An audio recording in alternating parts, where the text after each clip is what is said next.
நம்ம இப்போ பார்க்குறது சூரியகாந்தியை பற்றி பார்ப்போம். சூரியகாந்தியின் சிறப்புகள்.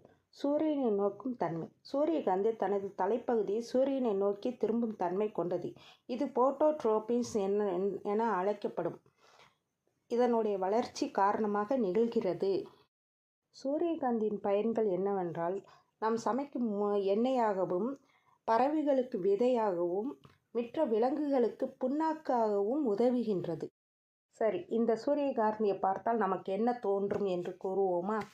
இந்த தோட்டத்துக்கு போனாலும் ஒரு புத்துணர்ச்சி, ஒரு அழகான ஒரு இதை எங்கேயாவது பார்த்தோம்னா நம்மளுக்கு தோன்றது என்னன்னு கேட்டிங்கன்னா, ஃபோட்டோ எடுக்கத்தான் தோணும்.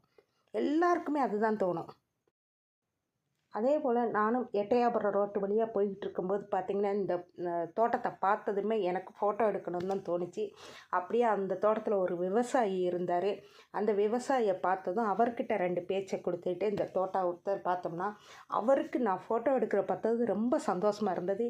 அவர் சொல்கிறாரு, இதே மாதிரி எத்தனையோ பேர் வந்து எடுத்துகிட்டு போகிறாங்கம்மா, இதில் எனக்கு விளையலையோ ஆனால் அவங்க சந்தோஷப்படுறத பார்த்து எனக்கு ரொம்ப சந்தோஷமாக இருக்குன்னு சொன்னது எனக்கு அதை விட சந்தோஷமாக இருந்தது.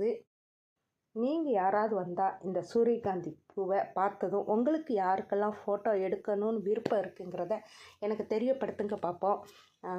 இந்த வீடியோ எடுத்ததுக்கும் இந்த சூரியகாந்தி ஃபோட்டோ எடுக்கிறத பார்த்து உங்களுக்கு யாருக்காவது பிடிச்சிருந்தா எனக்கு ஒரு லைக் பண்ணுங்கள். நான் அந்த விவசாயிகிட்ட போய் காட்டணும். ஓகே.